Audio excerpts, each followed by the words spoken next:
Brian, after the 4-0 win down in Los Angeles a couple of weeks ago, what kind of different Galaxy team do you expect to see just in terms of level of effort, perhaps revenge, tomorrow in the Leagues Cup semi? They're going to be a much different team because, that game they were coming off some heavy rotations, heavy games played. They had 1 day less rest, if I remember correctly. And so, that was not the Galaxy that Greg rolls out there on a normal basis. We just got on top of them early and were able to score timely goals. I fully expect a different look, but our objectives are still the same. We're going to try and do the things that we're good at and, try and take the game to them.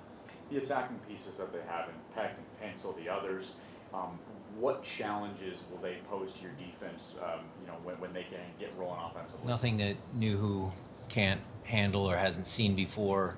When we attack, we're certainly very cognizant of Paintsill in the open field. He is a tremendous attacker. Well, they're all tremendous attackers. But, at the end of the day, our matchups are pretty good there. Brian, what do you need from your pivots in terms of defending and then just turning the ball over? I believe we'll go to Zoom now. We got one more. We got one more in here.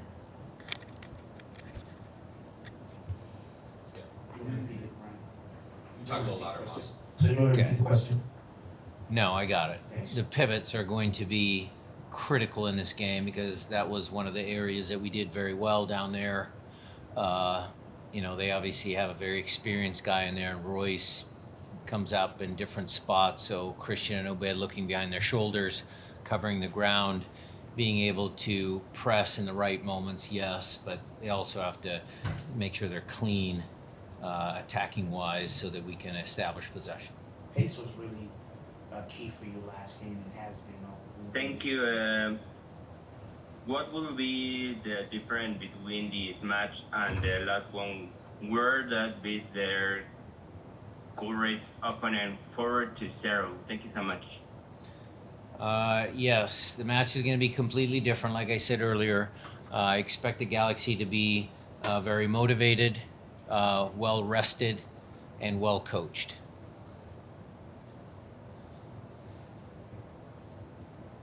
Apologies, Coach, for the technical difficulty. We'll now go to Alex Ruiz. Go ahead, Alex. Hi, Coach. Thank you for your time. You and Greg obviously meeting again. It almost kind of feels like Batman Joker-esque. Do you kind of approach these games differently, knowing that, the other side and Greg, he's kind of seen all your looks. He's kind of familiar with what you do. You guys have battled for about a decade now. Does it kind of change your approach as a coach tactically in a way? No, not really, because, look, he does a great job getting the best out of the players he has on his roster. And I think I do the same thing, or I try to do the same thing. We'll have some shifts and changes ready in case, they throw us a curveball and, whether Sheeta can play or the center forward can play, or do they play Royce false nine. We'll have Paintsill as a 9. We'll have contingencies in place. And then obviously we have a process if the game's not going in our favor of what our possible solutions are. But, from the outset of the game, I think it's just getting your team to play to the best of their ability. And I think Greg does the same. Jeremiah Oshan, we'll go to you. Yep. Brian,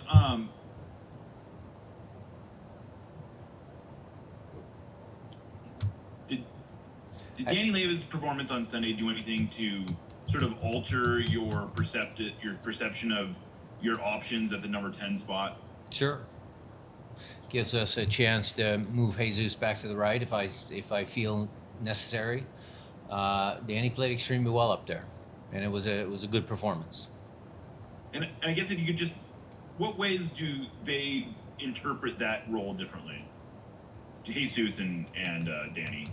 Well, they're just different personalities, different players. I mean, Danny likes the ball. He values possession. He can make a final pass, but I think Jesus finds a little bit more of that final pass. I think he's more leaning towards where Albert is on that scale of things. But Danny's a really good connector. He can take the ball in tight areas. Jesus is similar there. Jesus might have natural instincts inside the penalty box because he's played as a 9 for parts of his career. So, there's subtle differences, but that's normal. Felipe Maqueda, you can ask your question, please. Yeah, thank you. Coach Brian, now leagues play and Leagues Cup plays in different tournaments. Now you are visiting to LA Galaxy. You're getting out of Lumen Field. How do you expect the environment? We know that this is different energy, different tournament. And then how do you expect the LA Galaxy? You just said that they're going to be motivated, but knowing that you won't have Danny Musovsky, Jordan Morris we know is injured. How do you have the players that you need to score goals?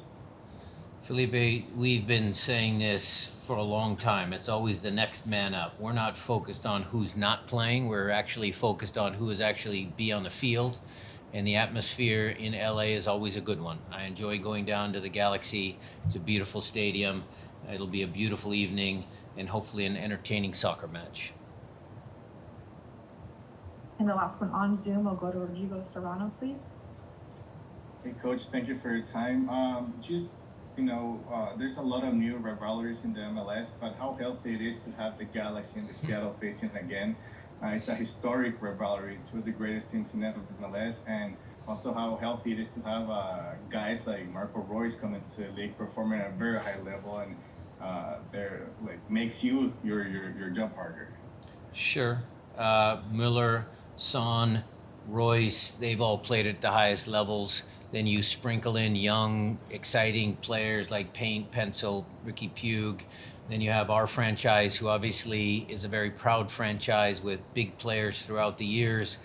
This group is a little different because I think the collective is what makes us very strong. And so the rivalry is a good one. They had the better of us in the early years, but I think, over the last couple of years, obviously not last year in the semifinal, but, we've had some success down there in LA and we want to keep going there. Take a couple more in the room, Oz. You want to go for it? Brian, the importance of not just pace, but pace in breaking that first line. How important is that in your attack? Well, it's pace, running ahead of the ball, but it's also the vision to pass the ball into space so that you can use our athleticism. We'll look to get behind him as often as we can. Brian, wanted some just general injury updates. Albert, JP, Jordan, if you have one as well. They participated in warm-up today, so they're getting closer. Anything else? I think we're good. Thank you, Coach Schmetzer. We'll get Christian. Thanks, Roldan. everybody.